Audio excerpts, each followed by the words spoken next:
Afinal, por que furacões estão ficando cada vez mais fortes e perigosos? O aumento das temperaturas dos oceanos intensifica as tempestades, fornecendo ainda mais energia para os furacões.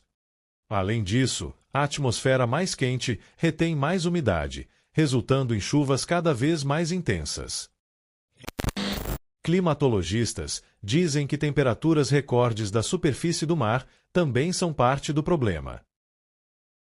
Estima-se que as enchentes provocadas pelo furacão Katrina, que devastou Nova Orleans e deixou mais de 80% da cidade embaixo d'água em 2005, foram 60% maiores, caso o mesmo fenômeno tivesse acontecido no ano de 1900. Os furacões provocam outros problemas, como chuva intensa e enchentes.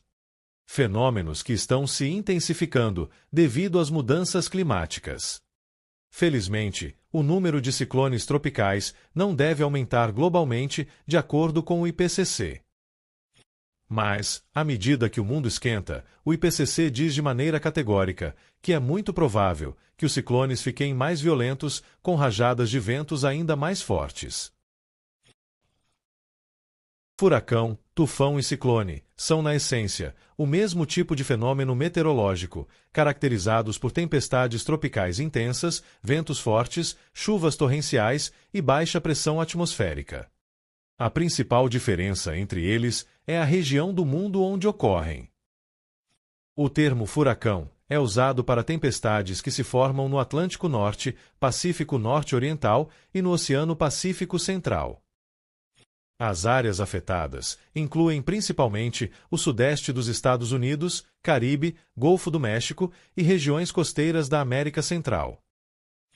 Já o termo tufão é utilizado para tempestades que ocorrem no Pacífico, principalmente a leste da Ásia.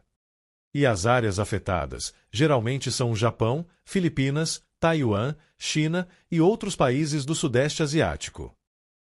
E o termo ciclone é usado para tempestades que ocorrem no Oceano Índico e no Pacífico Sul.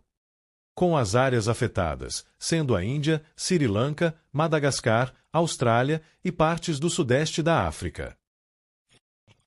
Quanto mais as temperaturas globais aumentam, mais extremas essas mudanças tendem a ser.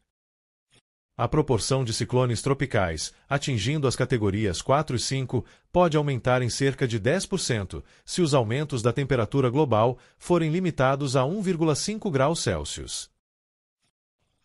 Os furacões são classificados numa escala que vai de 1 a 5, o que categoriza esses fenômenos com base na velocidade dos ventos e na destruição que podem causar. A categoria 1 é caracterizada com velocidade dos ventos, que podem ir de 119 a 153 km por hora, podendo causar alguns danos, como telhados de casas, podendo ser afetados. Galhos de árvores e linhas de energia podem ser derrubados, levando a cortes de energia em áreas pequenas. A categoria 2 tem como características rajadas de ventos, podendo ir de 154 até 177 km por hora.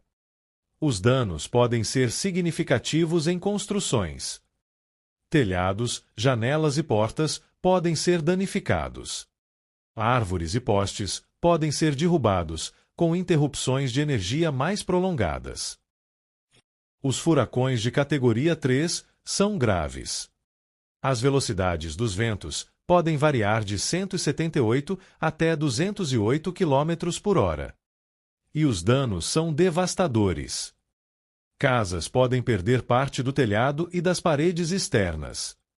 Quedas de árvores e linhas elétricas são inevitáveis, o que resulta em falta de energia, que pode durar dias ou semanas.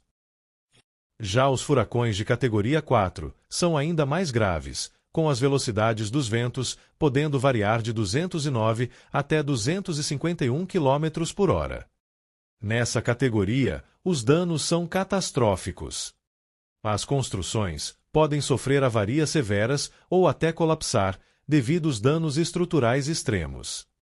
A maior parte das árvores e postes de energia serão derrubados, deixando áreas isoladas e sem energia por semanas ou meses. E na categoria 5, os ventos ultrapassam os 252 km por hora ou até mais. Nessa categoria de furacão, a destruição é total. Casas e construções sofrem danos intensos ou são completamente destruídas. Quedas de árvores e redes elétricas são completas, o que isola a área afetada por semanas ou meses. E as áreas costeiras podem ser completamente inundadas. No geral, o IPCC conclui que as atividades humanas, principalmente a queima de combustíveis fósseis e o desmatamento, têm intensificado o efeito estufa, causando o aquecimento global. Esse aumento nas temperaturas eleva a energia disponível nos oceanos, o que alimenta fenômenos climáticos extremos, como os furacões. A relação entre as ações humanas e a intensificação dos furacões é um alerta claro da urgência em adotar medidas para mitigar as mudanças climáticas.